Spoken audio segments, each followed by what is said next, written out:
आदमी ने सिर्फ जिज्ञासा में एक अजीब सा बटन दबा दिया। किसे पता था कि अगले ही सेकंड दीवार से एक गमला नीचे गिर पड़ेगा। इससे उसे इन बटनों में जबरदस्त दिलचस्पी हो गई। फिर उसने दोबारा एक बटन दबाकर देखा। तुरंत ही दीवार से एक और गमला गिर गया। उसे लगा कि गमले के अंदर जरूर कोई खजाना छिपा होगा, लेकिन पास जाकर देखा तो अंदर कुछ भी नहीं था। इसके बाद आदमी ने लाचार होकर यूं ही एक और बटन दबा दिया, लेकिन इस बार जो निकला वह एक जोड़ी चॉपस्टिक थी। फिर आदमी ने लगातार दर्जनों बार बटन दबाए और चॉपस्टिक भी लगातार ज्यादा से ज्यादा निकलने लगी। इस समय उसे जैसे कोई नया मनोरंजन मिल गया था और वह पागलों की तरह बटन दबाने लगा। लेकिन जैसे जैसे चॉपस्टिक बढ़ती गई वह अपने ही संसार में डूब गया। अनजाने में उसने बगल वाला बटन दबा दिया। अगले ही सेकंड आदमी गुस्से में स्पीकर को जमीन पर पटक देता है और फिर मुड़कर दीवार के बटन पीटने लगता है। लेकिन इस बार जो निकला वह एक आड़ू था। असल में आदमी बस एक बार सोया था और जागने के बाद पाया कि वह इस कमरे में बंद है। कमरे में सिर्फ दीवार भर अजीब अजीब बटन थे, लेकिन बाहर निकलने का कोई रास्ता नहीं था। जैसे जैसे बाहर निकलने वाली चीजें उसे और बेकार लगने लगी, वैसे वैसे आदमी ने भागने की उम्मीद भी छोड़ दी। उसने फिर एक बटन दबाया और इस बार जो निकला वह एक 3D चश्मा था। उत्साहित होकर उसने तुरंत उसे पहन लिया। उसे बिल्कुल समझ नहीं आया कि यह काउंटडाउन किस चीज का है, जब तक कि उसने आसमान में एक विशाल आड़ू को प्रकट होते नहीं देखा। तभी उसे लगा कि कुछ गड़बड़ है। उसे लगा कि शायद वह इस आड़ू से दबकर मर जाएगा, लेकिन जैसे ही काउंटडाउन खत्म हुआ आड़ू अचानक रुक गया। इस तरह आदमी पूरे एक दिन और एक रात इस कमरे में फंसा रहा। जमीन पर हर तरह की चीजें बिखर चुकी थी। जीने की इच्छा खो चुका आदमी एक गुब्बारा उठाकर दीवार पर दे मारता है, लेकिन उसी से दीवार का एक स्विच दब गया और तुरंत एक डिब्बा सुशी बाहर गिर गया। इस समय आदमी भूख से बेहाल था। ये सुशी उसके लिए किसी जीवन रक्षक तिनके से कम नहीं थी। उत्साह में उसने पास रखा सोया सॉस का कटोरा उठाया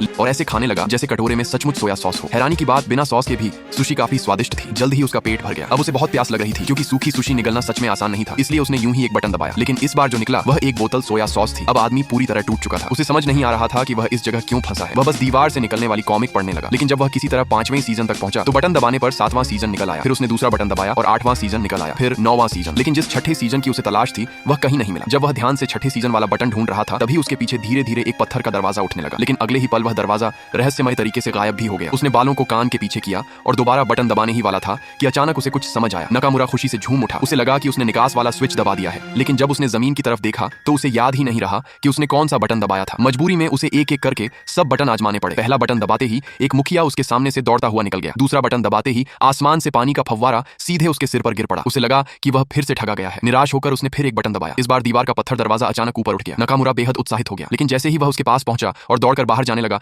दरवाजा फिर से गिर गया। फिर भी नकामुरा ने हार नहीं मानी। वह तुरंत वापस मुड़ा और बाहर निकले औजारों से दूर से स्विच दबाने लगा। यहाँ तक कि जिस ट्रॉली ने उसे घायल किया था उसे भी इस्तेमाल किया। फिर भी दरवाजा गिरने से पहले वह बाहर नहीं पहुंच पाया। तभी नकामुरा को एक विचार आया। वह एक बड़ा फूलदान लाया और स्विच के ऊपर रख दिया, लेकिन फूलदान बहुत हल्का था, इसलिए स्विच दबा नहीं रह पाया। ऊंचे बटन को देखकर नकामुरा को तुरंत एक और तरकीब सूझी। उसने सोचा पानी के फव्वारे से फूलदान भर देगा और उसे स्विच पर रख देगा। लेकिन जब उसने ऐसा करने की कोशिश की तो पाया कि पानी का